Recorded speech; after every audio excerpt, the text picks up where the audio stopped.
Hola amigos, ¿todo bien? ¿No? Sin duda, todo bien. ¿Les gusta estudiar español? Sí, les gusta, ¿no? Good day, friends. We are here again with another session of Spanish. In the last class, we learned how to ask directions and how to give directions to people when someone asks us. We have learned the expression I and also learned the imperatives, which are commands, requests, orders, forms used to give advices, which are given to the second person singular or plural, formal or informal. Imperatives are also used for first person plural.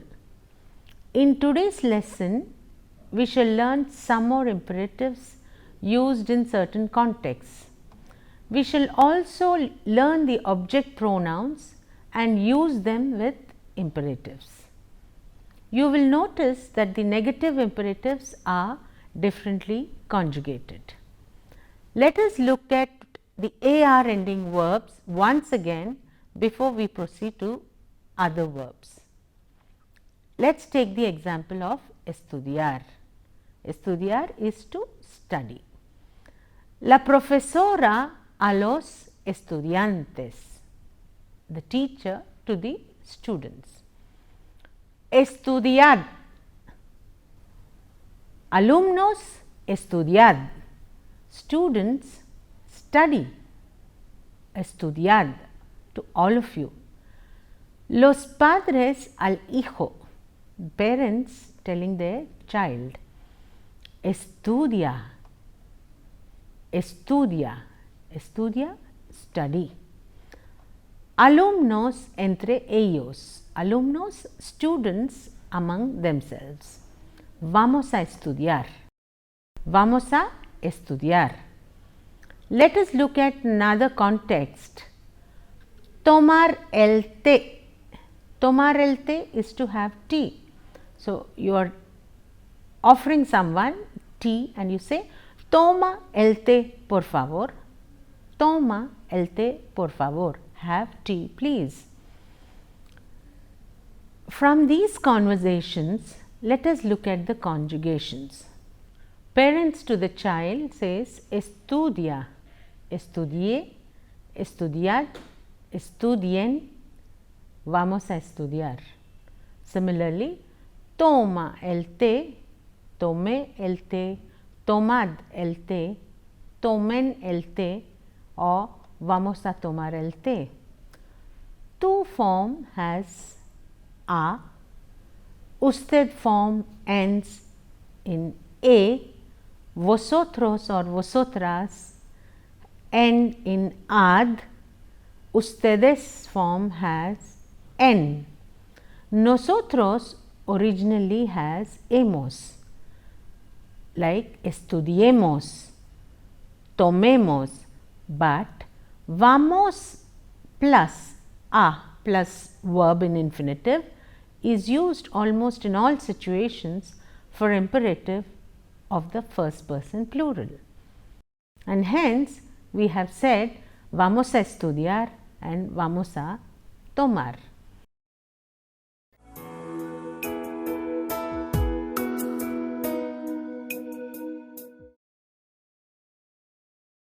Let us now look at the other verbs. Here are some advices. Some advices Anand is giving to his friend Juan, who is going on a vacation, and Anand leaves a note for him. Juan, cierra el gas bien. Juan, cierra el gas bien. Apaga las luces de la casa.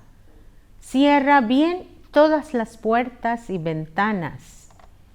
Baja las persianas.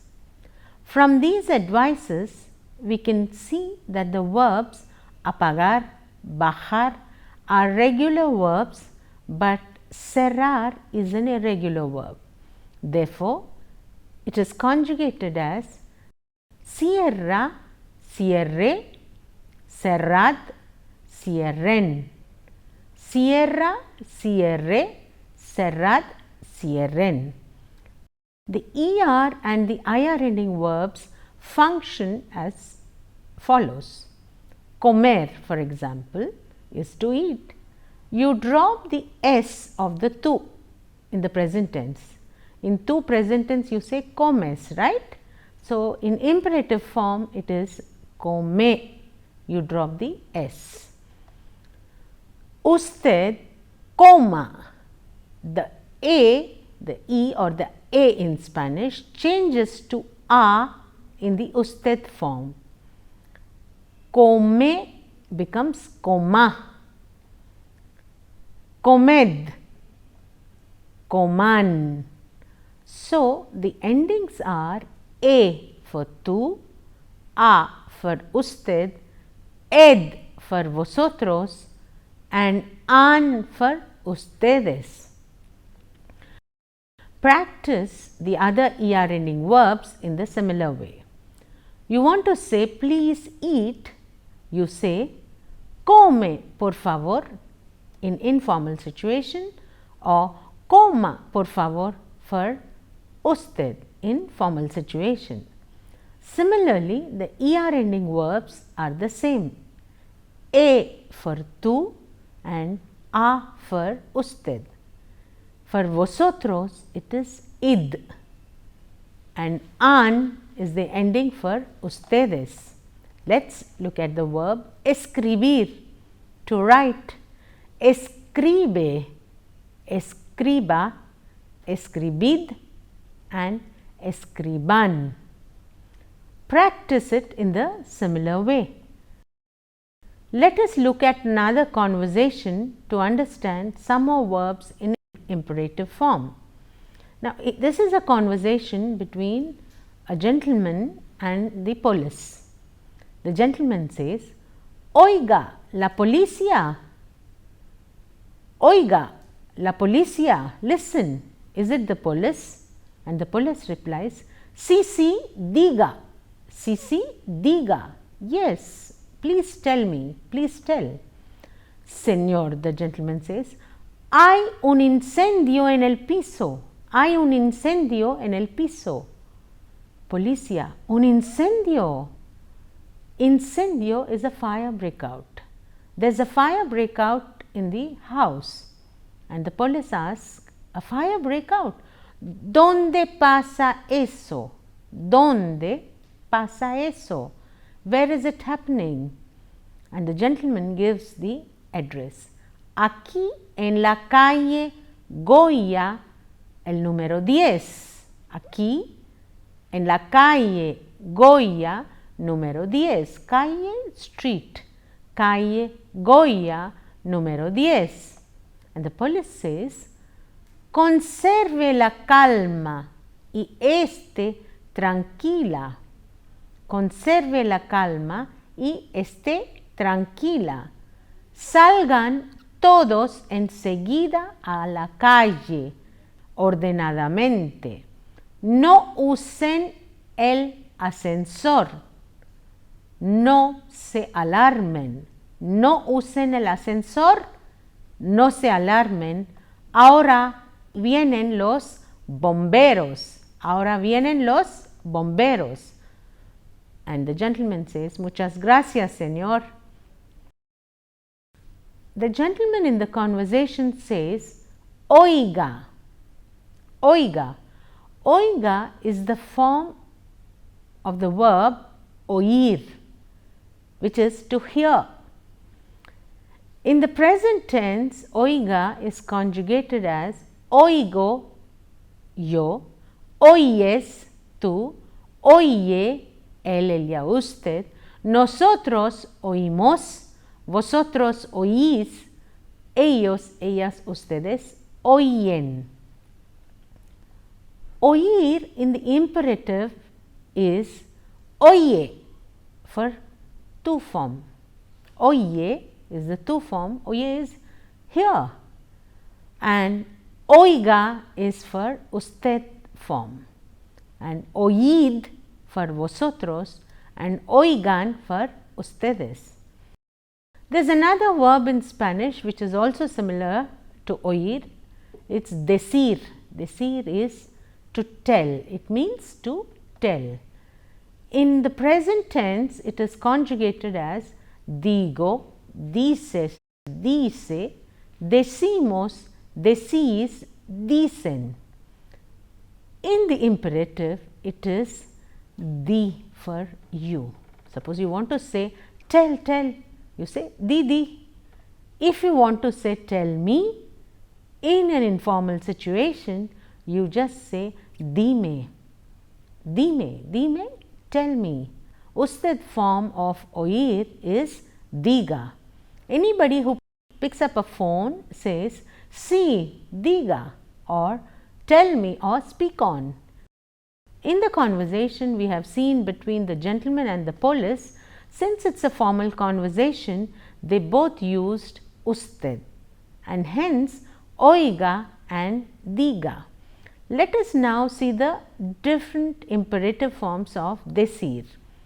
Di for tú, diga for usted, decid for vosotros and digan for ustedes.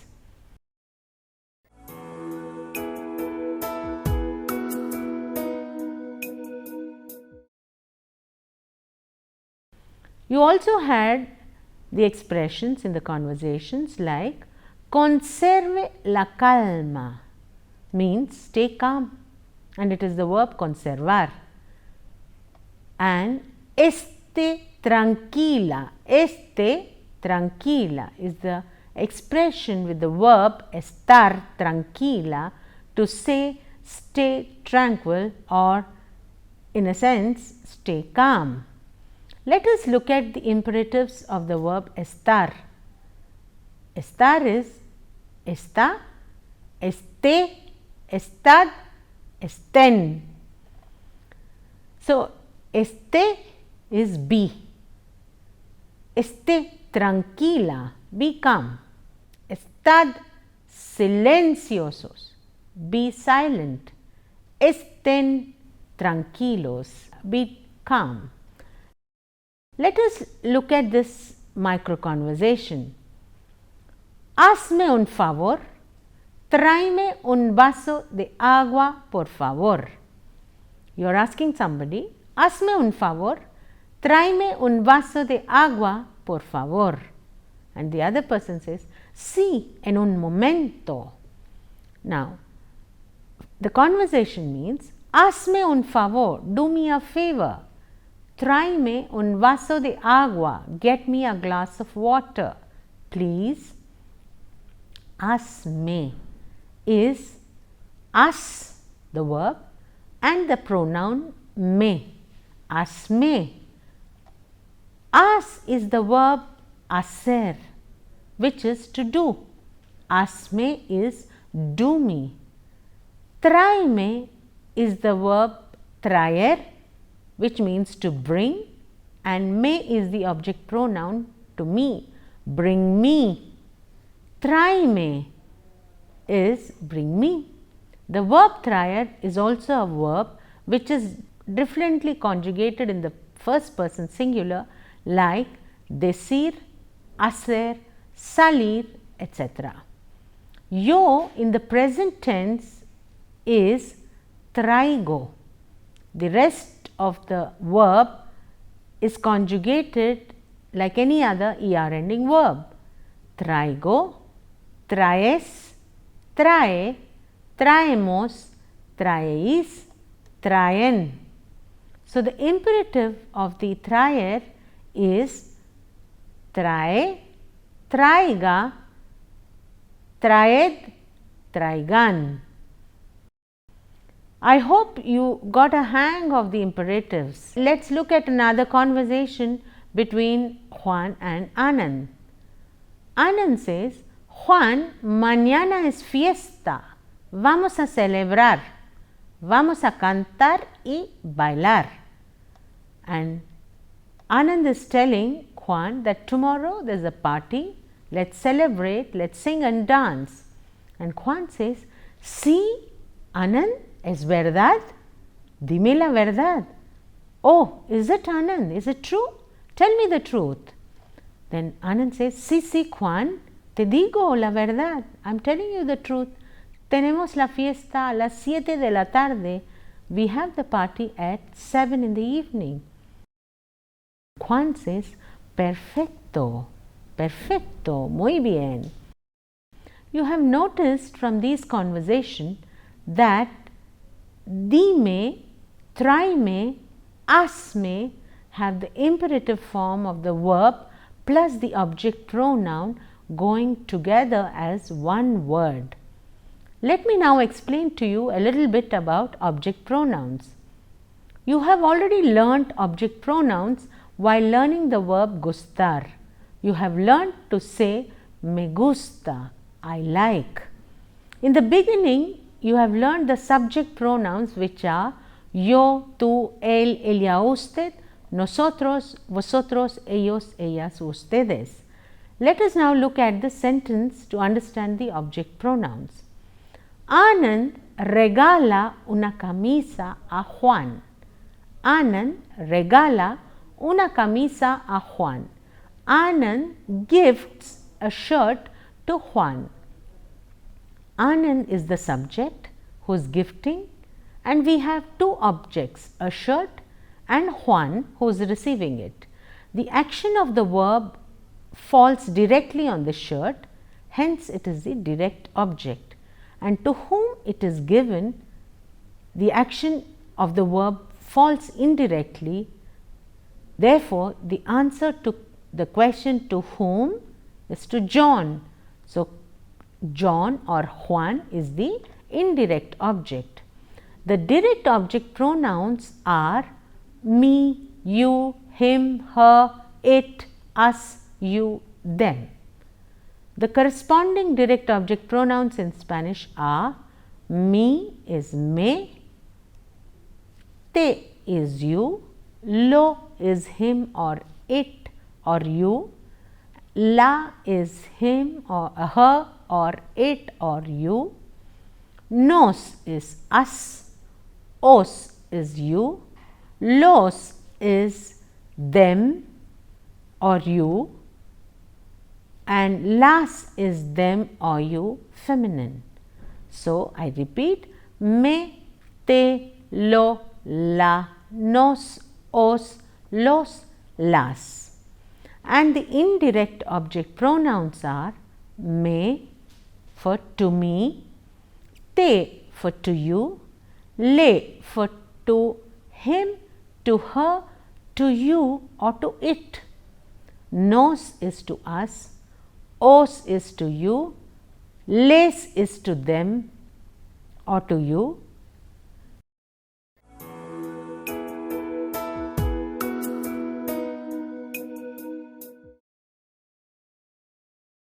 Imagine your friend has a dictionary in his hand and you want it.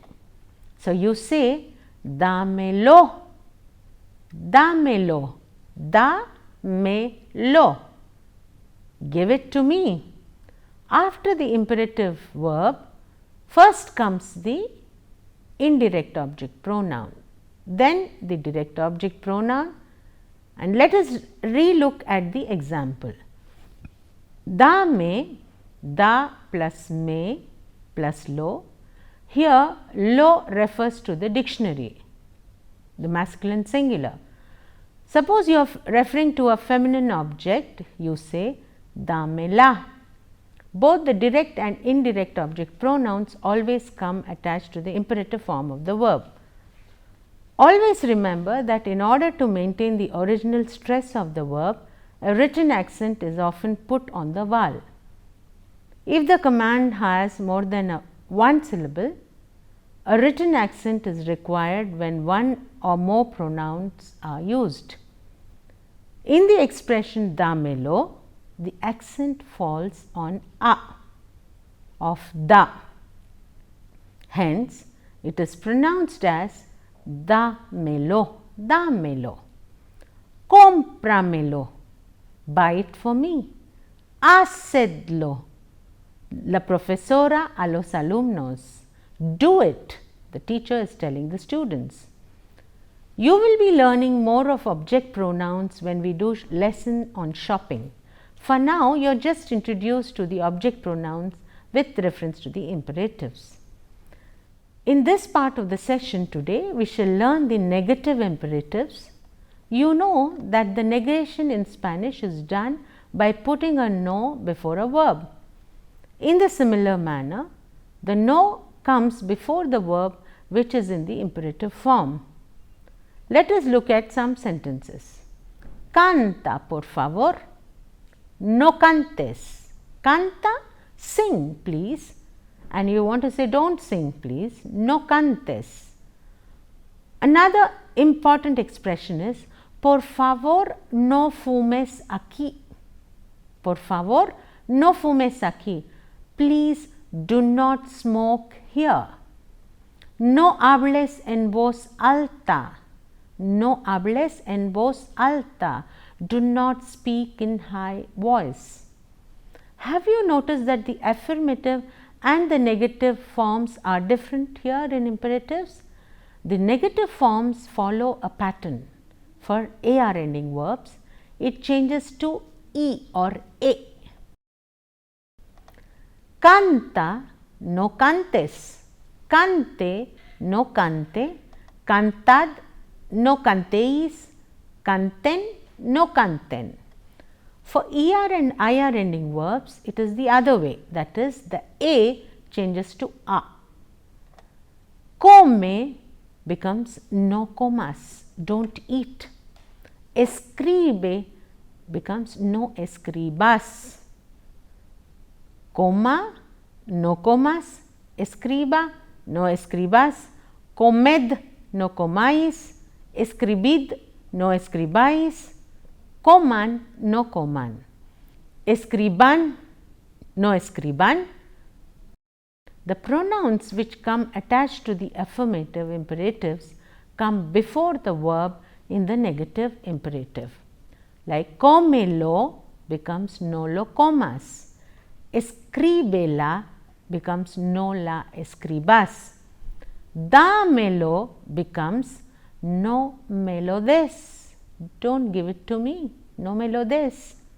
Now, dime is tell me and no me digas is don't tell me. You may find it little confusing with the negative imperatives and with the pronouns. You need to practice them and you will get a hang of it.